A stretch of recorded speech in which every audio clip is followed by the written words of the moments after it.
Cancer સારવાર ક્ષેત્રે 20 વર્ષની સફળ સફર પૂર્ણ કરવાના અવસરે એચઓસી વેદાંતાએ એમઓસી કેન્સર કેરના સહયોગથી તેના ફ્લેગશિપ કેન્સર સર્વાઈવર કાર્યક્રમ વિજેતા 2026 સ્ટ્રોંગ માઇન્ડ્સ અગેન્સ્ટ કેન્સરનું આયોજન કર્યું હતું. અમદાવાદમાં યોજાયેલા આ ભાવનાત્મક કાર્યક્રમમાં 250થી વધુ કેન્સર સર્વાઈવર્સ, તેમના પરિવારજનો, કેરગીવર્સ અને આરોગ્ય ક્ષેત્રના નિષ્ણાતો એકત્ર થયા હતા. કાર્યક્રમની સૌથી યાદગાર અને ભાવવિભોર કરી દેનારી ક્ષણ ત્યારે સર્જાઈ જ્યારે કેન્સર સામે જીત મેળવી ચૂકેલા સર્વાઈવર્સ પોતાના સારવાર કરનાર ડોક્ટરો સાથે આત્મવિશ્વાસપૂર્વક રેમ્પ પર ઉતર્યા. દરેક પગલું તેમની પીડા, સંઘર્ષ, આશા અને જીતની ગાથા કહી રહ્યું હતું. 4 વર્ષની નાની ઉંમરથી લઈને 80 વર્ષના વરિષ્ઠ નાગરિક સુધી સર્વાઈવર્સની ઉપસ્થિતિએ એક જ સંદેશ આપ્યો કે કેન્સર જીવનનો અંત નથી, પરંતુ નવી શરૂઆત બની શકે છે. સમયનું નિદાન, અદ્યતન સારવાર, પરિવારનો સાથ અને અડગ મનોબળ વ્યક્તિને ફરીથી સામાન્ય અને ગુણવત્તાસભર જીવન જીવવાની શક્તિ આપે છે.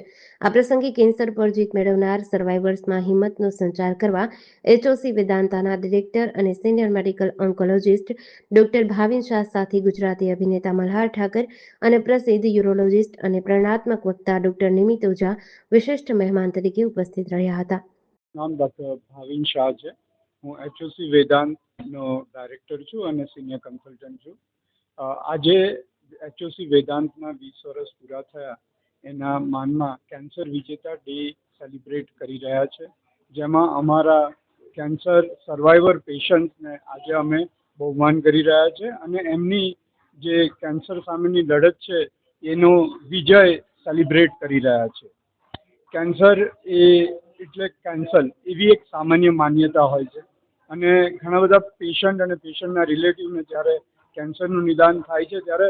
ફર્સ્ટ ડર એ જ હોય છે કે હવે તો અમે બચી નહીં શકીએ, પણ એ કેન્સરને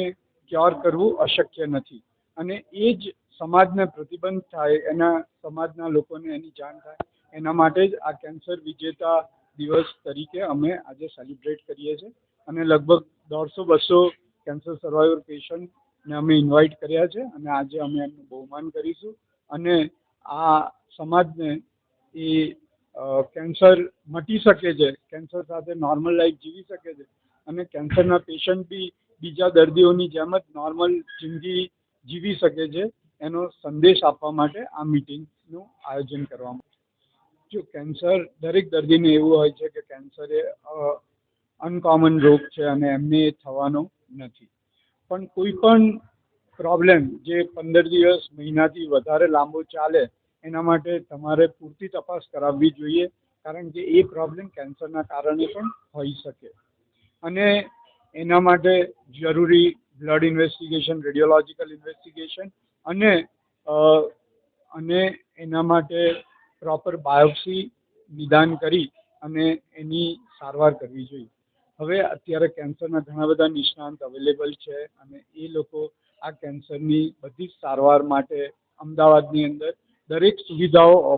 ઉપલબ્ધ છે અને આપણે એ ટ્રીટમેન્ટ દરેક પેશન્ટને મળે અને પેશન્ટને ક્યોર થઈ શકે એ માટે પ્રયત્ન કરતા હોઈએ છીએ. એની સાથે હું એ પણ કહેવા માગીશ કે દરેક પેશન્ટને ક્યોર નથી થઈ શકતું. ઘણા પેશન્ટ એવા હોય છે જેમને કેસ આગળના સ્ટેજમાં ડિટેક્ટ થયેલો હોય છે, ત્યારે આપણે એમની તકલીફો ઓછી કરી શકીએ છીએ, એમનું સર્વાઈવલ વધારી શકીએ છીએ, એમની પીડા ઓછી કરી શકીએ છીએ, એટલે કે ક્વોલિટી ઓફ લાઈફ ઇમ્પ્રૂવ કરી શકીએ છીએ. પણ જે લોકો અર્લી સ્ટેજની અંદર ડિટેક્ટ થયેલા હોય છે એની અંદર કેન્સર ક્યોર એ પોસિબલ છે અને એના માટે પ્રોપર ટ્રીટમેન્ટ લેવી જરૂરી છે અને પ્રોપર ટ્રીટમેન્ટ પછી બી રેગ્યુલર ચેકઅપ એટલા માટે કરવા જરૂરી છે કારણ કે કોઈ પેશન્ટને આ રોગ ફરીથી ઉથલો મારી શકે છે, એટલે જો આપણે રેગ્યુલર ચેકઅપ કરીએ તો આપણે એને અર્લી ડિટેક્ટ કરી શકીએ. જેડીસી ન્યૂઝ સાથે સંજીવ રાજપૂત, અમદાવાદ.